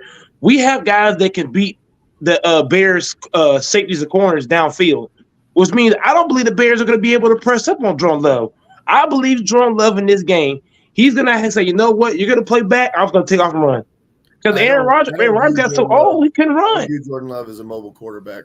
He's going to beat the Bears defense all over the field. If they play backward, he's taking off. You said Aaron Rodgers, right? There's the difference between him and Rodgers. Rodgers not mobile is what you're saying. Are you saying that now or are you saying before? I'm saying Rodgers, he's not mobile now. Okay. Now he's not mobile. He's turning 4 years old. If you're going to say Love is a mobile quarterback, then you have to think that Aaron Rodgers was at one time a mobile quarterback. But that's not now though. That's not present. That's not current. Differently, because when I think of a mobile quarterback, I don't think of guys like Aaron Rodgers back in the day or Jordan Love right now. I don't even think that Patrick Mahomes is a mobile quarterback. Whoa! That's kind of crazy. Aaron Rodgers. So that's kind of crazy. Well, Nick, in all fairness, I did ask Mike, and I'm sorry to cut you off, A-Dub, but I did ask Mike to compare Love to last year's version of Aaron Rodgers. Yeah, Love's gonna have more rushing yards than Rodgers did last year. Yeah, I agree that he's a lot more mobile than Rodgers is now for sure. And he's also getting trained by a Hall of Fame quarterback coach. So hey, he's gonna be a problem this year. I guess in general, when I think of like a mobile quarterback, it doesn't necessarily have to be Mike Vick, but guys like Lamar Jackson, Justin Fields, etc. It's like Colin Kaepernick. It's really hard to be a full, true mobile quarterback that's lethal. To me, that's what a mobile quarterback. See, they're mobile quarterback is because they can't fucking throw. Nobody wants to see Jared Goff getting out of the pocket. let me just clarify. When I say mobile, I'm not talking about the guy that is just running. I'm talking about what Jordan Love is. He has the ability that if the play breaks down and all hell breaks loose, there's no other options. He'll take off run if it's needed. He's not gonna be like Lamar Jackson where he's taking off. Only if needed, he will leave the pocket. And even when he leaves the pocket, he's still looking to make a play. Even when he's leaving the pocket, which Field, he leaves the pocket, he just take out like a track star. That's the big difference for him to Fields. I am good with that because in this preseason, not previous preseasons, this preseason, we did see that Jordan Love has the ability to get through the pocket and start running, right? Pick up some yards. I like seeing that, but I'm willing to bet that the take that I gave, I know that Woody thinks that the Bears are probably going to win, but I'll bet you liked my take a lot right there, huh? They're probably not going to look that great starting the game, I assume. Well, I don't. I'm thinking Jordan Love. Go ahead. Go ahead, A-Dub.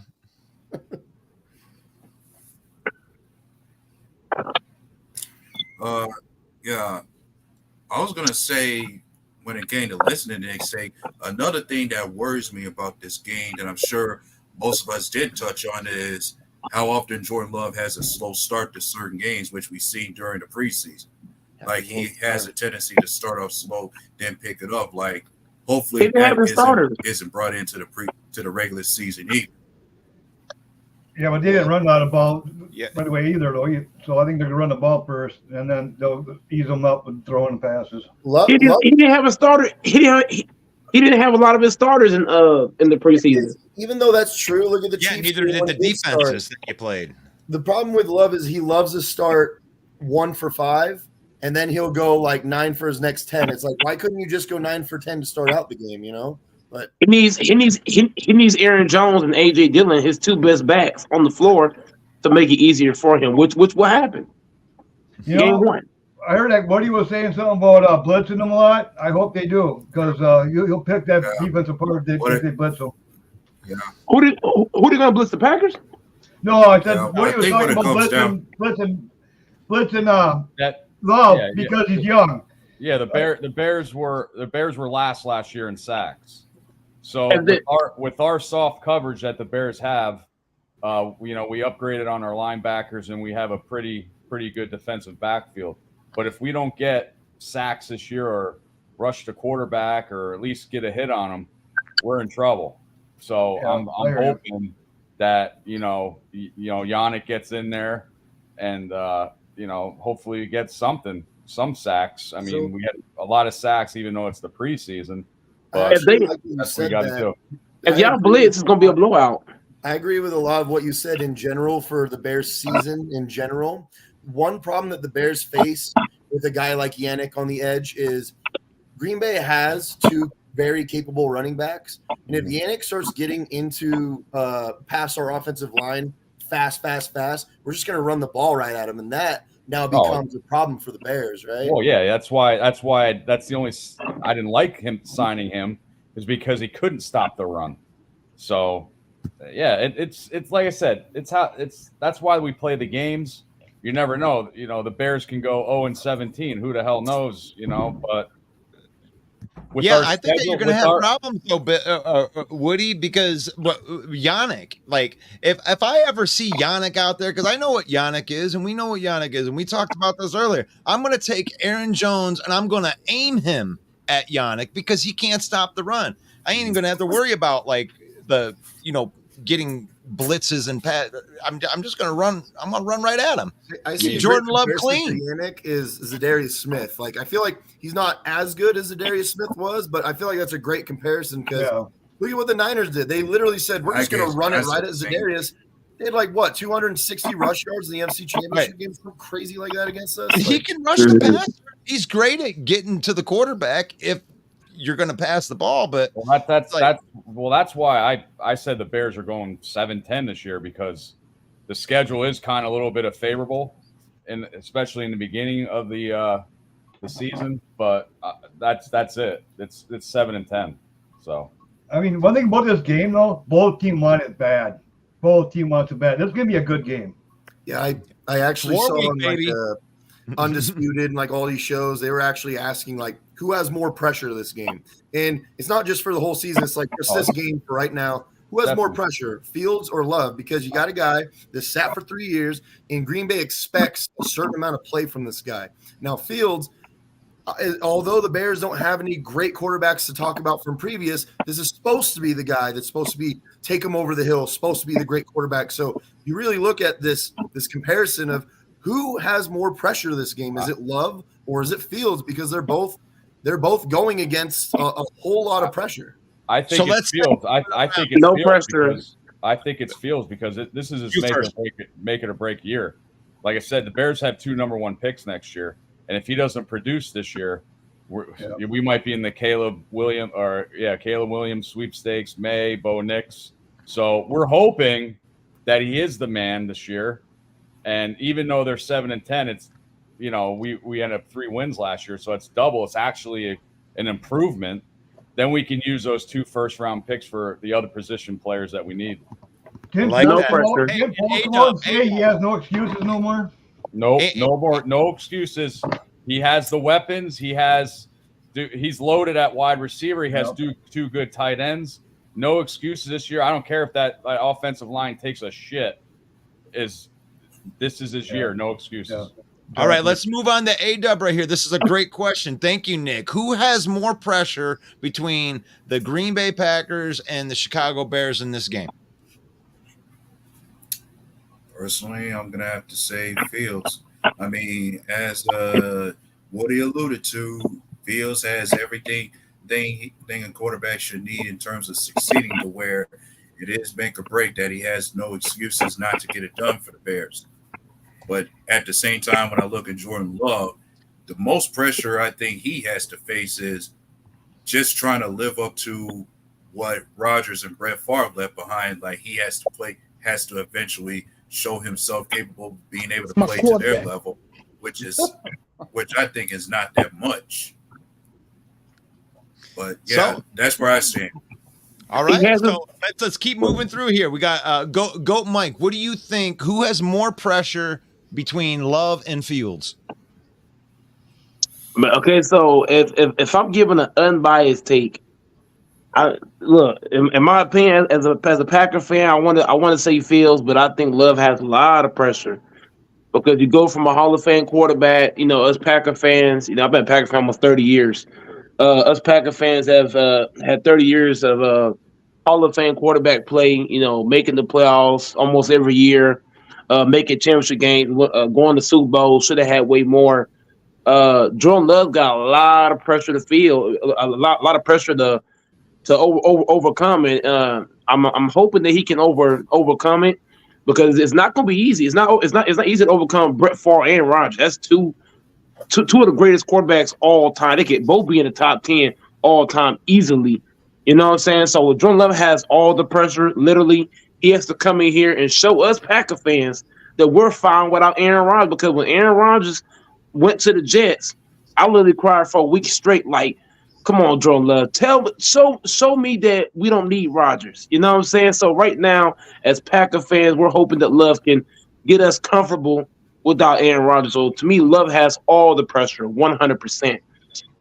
All right, I love that take right there. How about you, John Dorn? Who has more pressure, Love or Fields?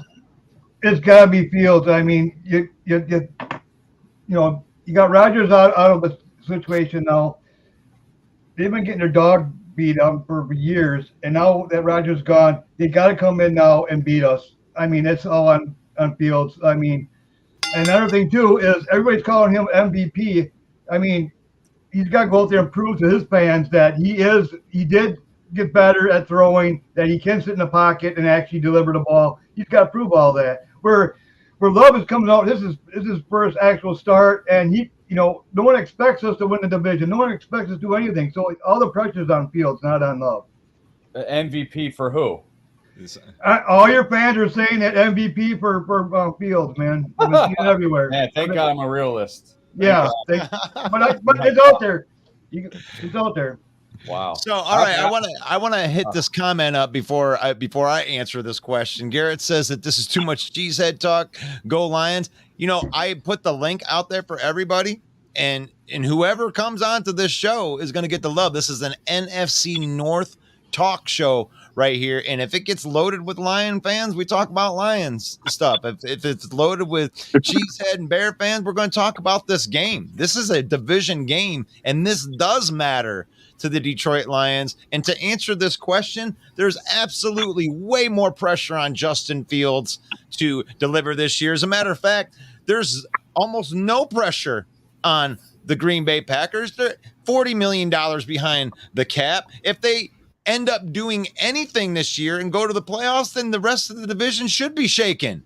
Because guess what? They're going to have the same team next year, and then they're going to get to spend $40 million extra, and they're going to have a guy that, you know, they can build the team around if they got a guy in Jordan Love. So there's not as much pressure. Jordan Love gets to sit back, and he gets to, you know, let's see if he's a good quarterback. Oh, my God. But I actually do agree with that, but if Jordan Justin Love Fields is good, I mean, if he's not good, then you guys are talking about what you guys were just talking about. Like, oh, we got 2 first-round draft picks. Oh, it's going to be so good in the future. It's like, he needs to be good this year. Yep. This guy's on the 4th year of his rookie. Oh, my God. If Jordan Love can just be decent, he could even somewhat game manage this year.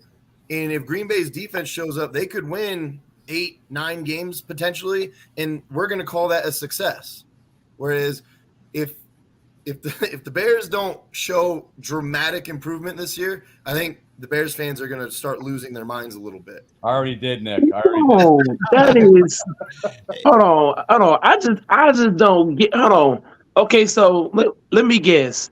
is Fields coming in after the Bears have never really had no Hall of Fame quarterback play, especially that I've seen. You know what I'm saying? They've had a lot of bad quarterbacks coming to the Bears Stadium and play quarterback.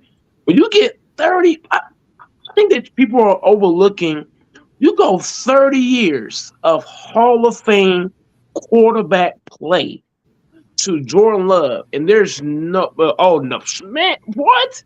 There's all kind of pressure on Jordan Love. If he don't come out here and ball, I don't care if it's his first year, his last year, half the year. Show that he's developing. He doesn't necessarily have to ball. Yeah. Well, yes, he do. Yeah, he has to show us. He has to show us that. I would think there'd be a lot of. I would think there would be a lot of pressure, a lot more pressure on Jordan Love with Aaron Rodgers. Personally, I understand where.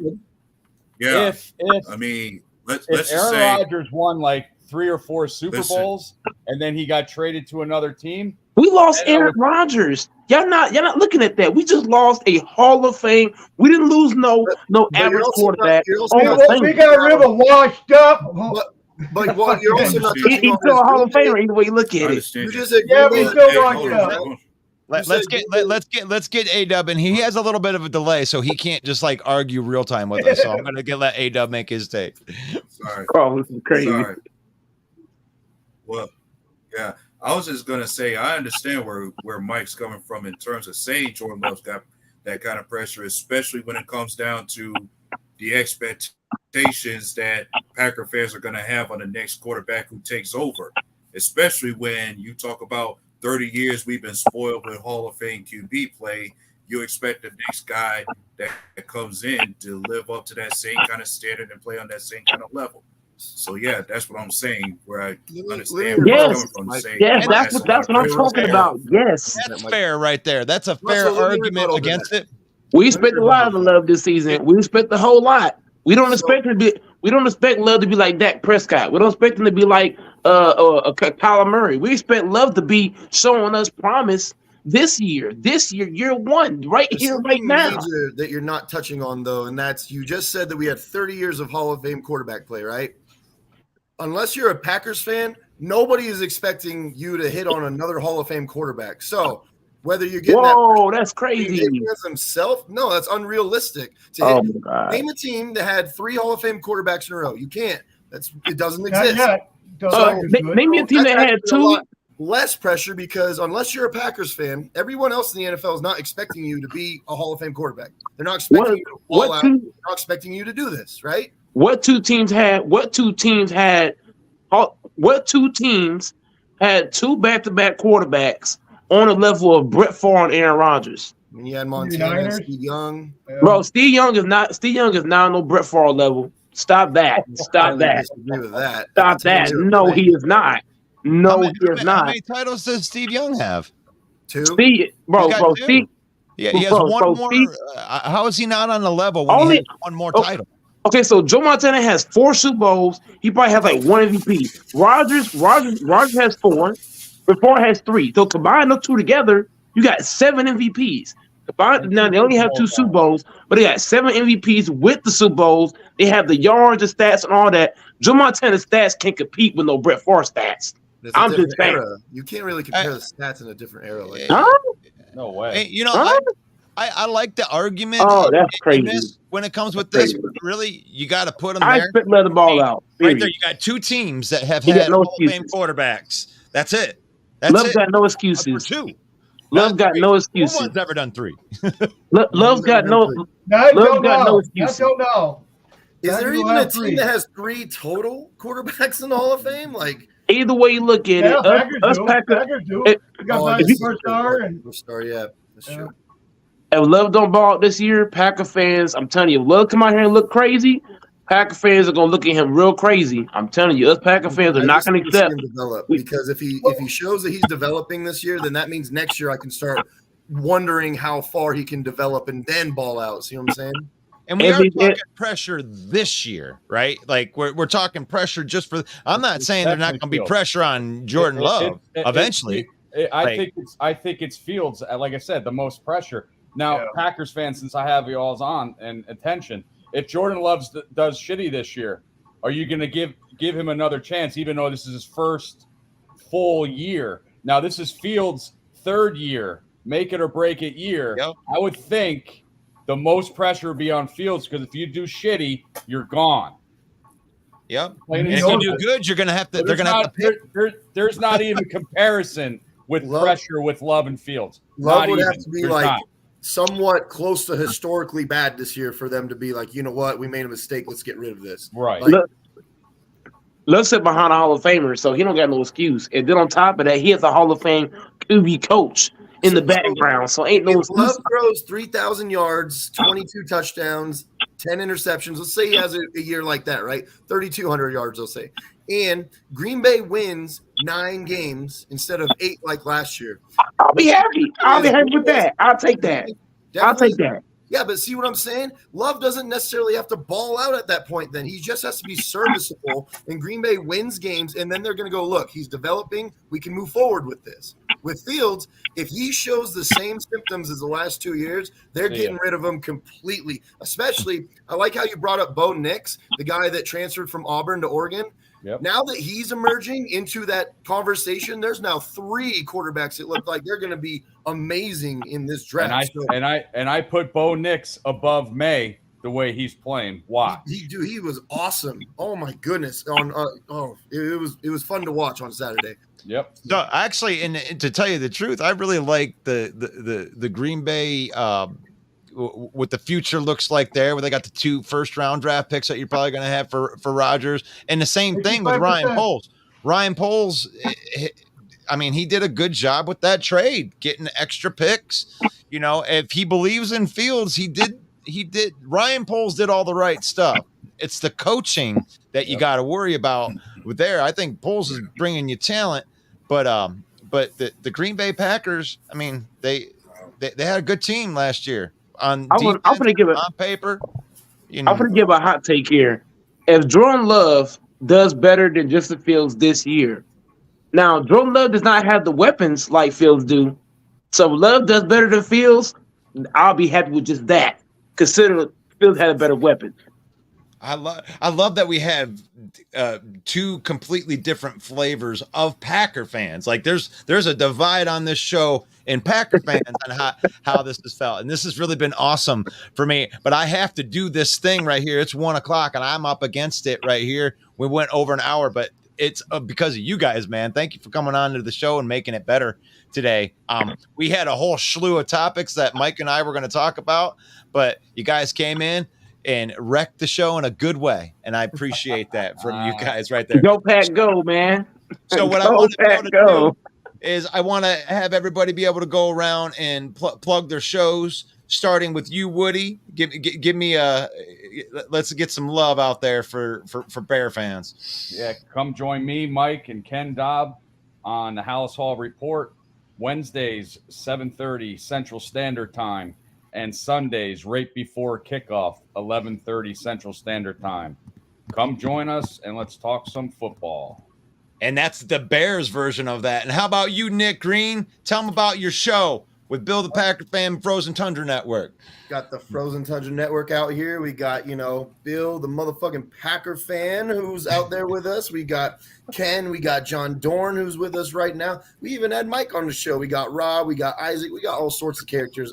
Russell jumps on. Main event, Mike jumps on. We get everybody to jump on. So if you want some controversial topics, then watch Frozen Tundra Network, because we don't do the whole we have to talk nice about Green Bay all the time thing, right? We like to argue. So, well, that's more for our evening show that's going to be tonight, and this is going to be, I think this is going to be the real kickoff of NFC North open mic with the King of Sting main event. Mike's in here ripping on everybody. If you want to come in, have some fun, do a little bit of trash talking, that's where we get a little bit more R-rated. This is more of a PG-13 thing in the morning, but every single Monday night, 7 p.m. Eastern, that's 6 p.m. in the Central Time, and you can be part of this NFC North.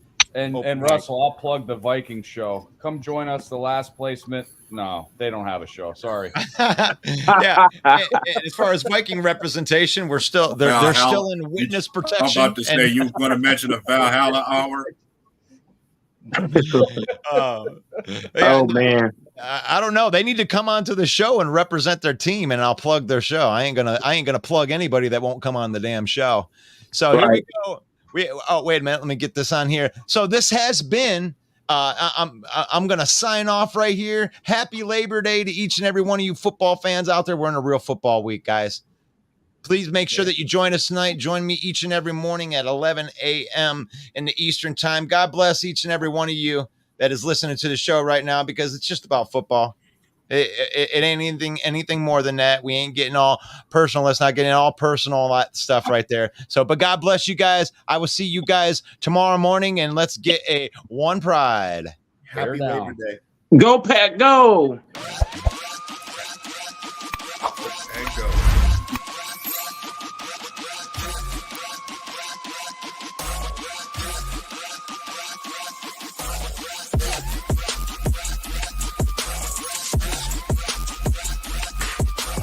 You